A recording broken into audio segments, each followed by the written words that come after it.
on money for Meals for Wheels. Colin Kaepernick gave him 50 grand. That's awesome. It shows you he's a good guy. And I think he is a really good guy. But his heart's not in football. And to demand that some team in the league give him a chance when they don't have to is ridiculous. Now, if some team wants to give Johnny Manziel a chance, great. Colin Kaepernick, and this is truth, and they tried to spin this in a way that made it seem more socially appealing. Viewership in the NFL was way down this year. Way down.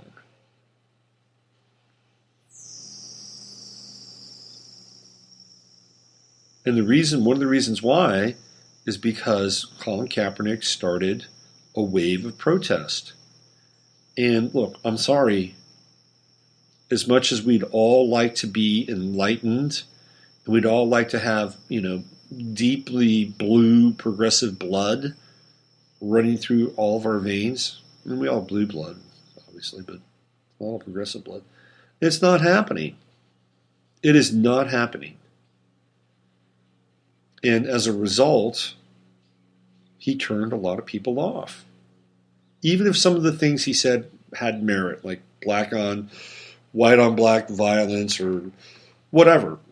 And again, a lot of those cases were completely false flagged, or marketed to the point where it became a serious news story about once every 3 weeks. Trump came into office, elected November 20th, right? Or November 9th. November 9th. Elected November 9th. Here we are, and we're on the cusp of April. Have we had any events since then? So we have basically all of November, pretty much, December, January, February, March. That's 5 months. 5 months. And we haven't had a Michael Brown or a Freddie Gray or Trayvon Martin or fill in the blank.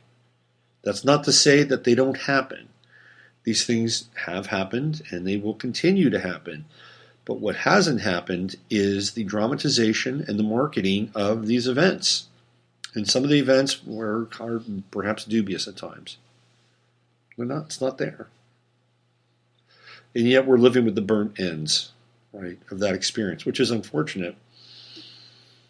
So this other guy comes on, Rob Parker, and they ask Rob Parker, should the black athletes, the black players on the New England Patriots, the Patriots are going to the White House. When a team wins a championship, they go to the White House. It's part of the tradition.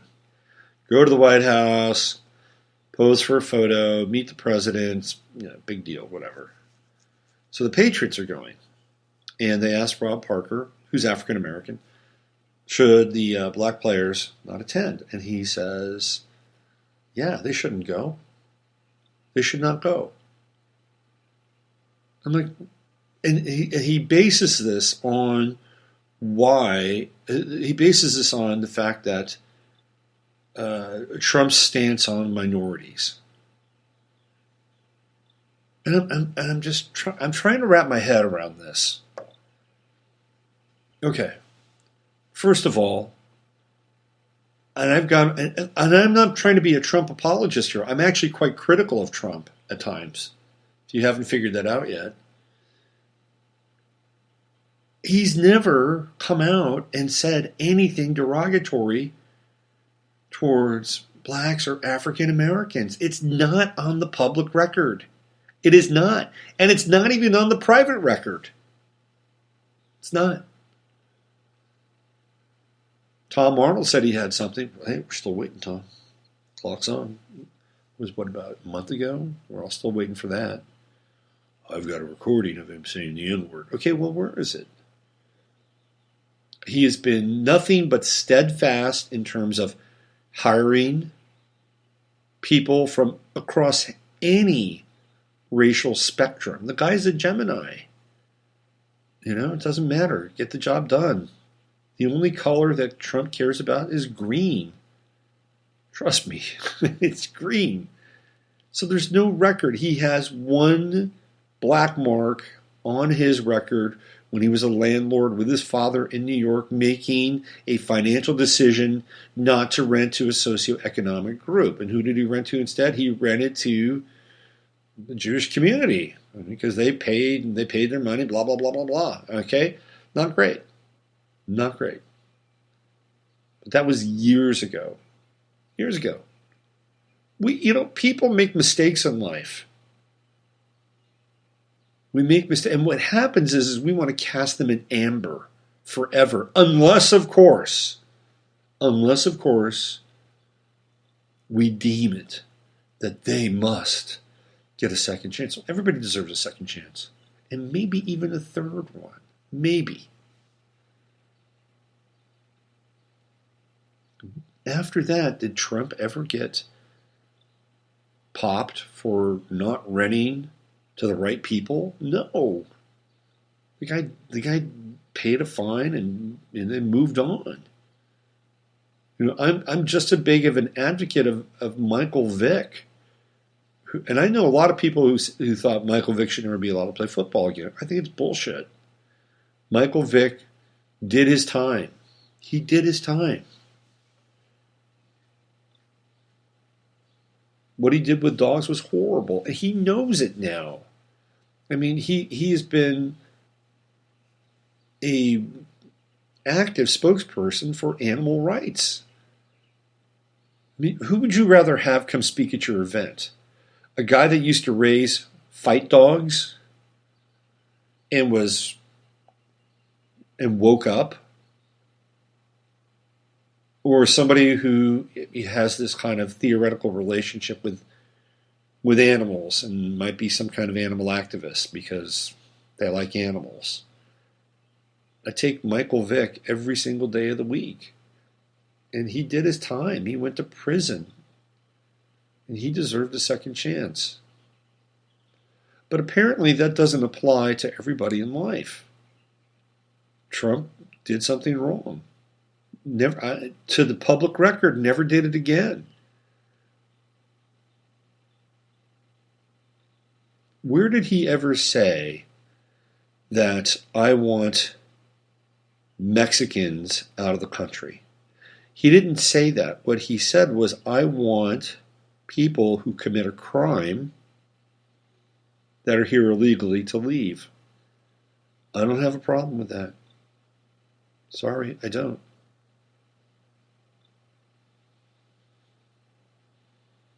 But he never said that. So we take that out. We take out his relationship with the African American community, which, outside of what he did years ago, there's no, there's not a lot of negativity. It's just not there. It's had numerous people from the African American community support him. Some, like that guy Randall from The Apprentice, he wasn't that into him. That's his right. But a lot of other people have been. What about the whole gay transgender? One of his best buddies is Caitlyn Jenner. Good buddies, Caitlyn Jenner.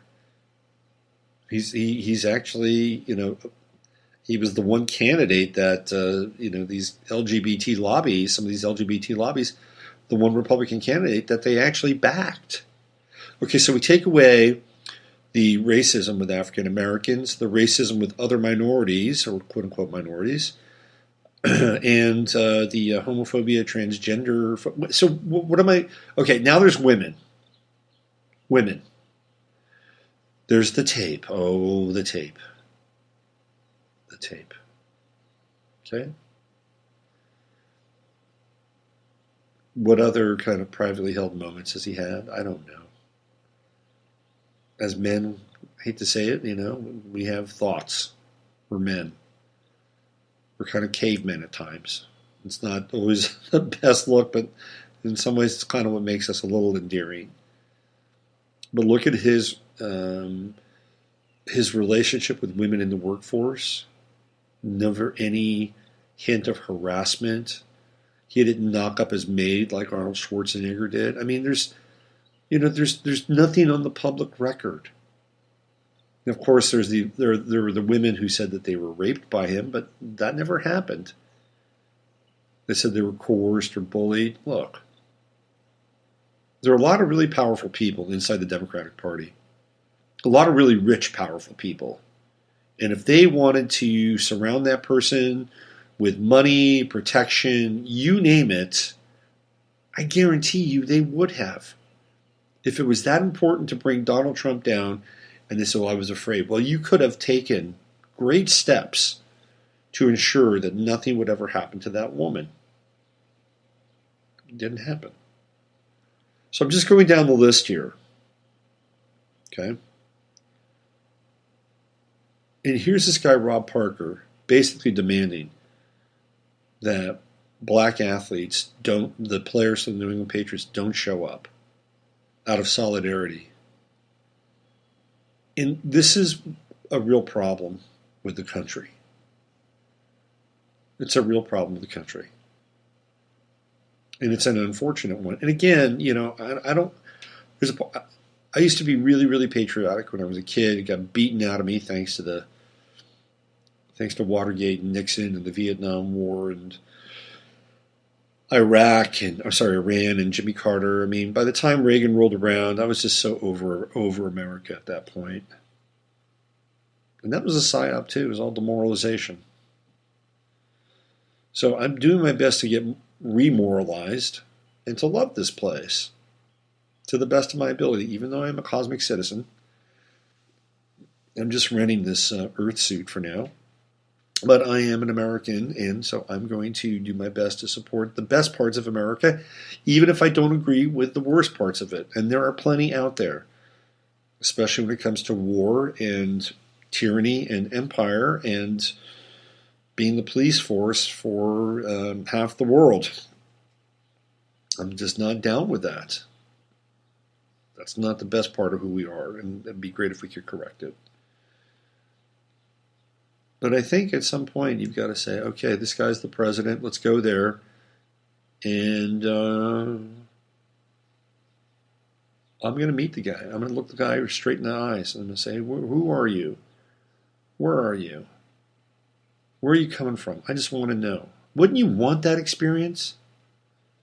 If you had an issue with the president, how many times in your life are you ever going to get a chance to walk up to him and shake his hand and look him in the eye and ask him a question?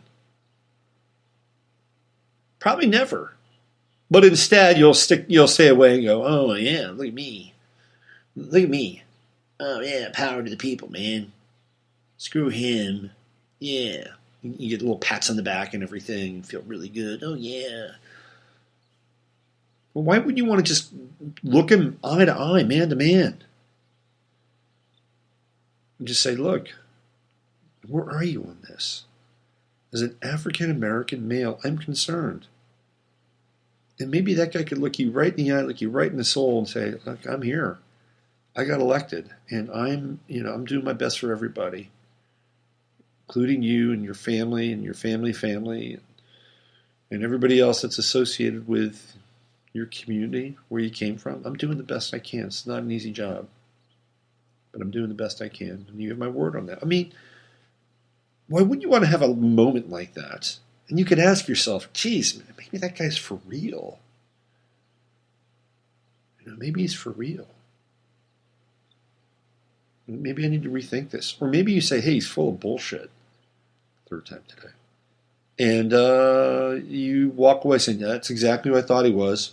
But you could go back to your friends or your community and say, hey, look, I looked Donald Trump in the eye, I shook his hand, I talked to him. Man, the guy is a snake oil salesman. Now you've got cred. They're like, man, you were with Donald Trump? You asked him that question? And you're a snake oil and he's a snake oil salesman? That's right, he's a snake oil salesman. I mean, how cool is that? Now you've stood eye to eye with the beast. You can tell your friends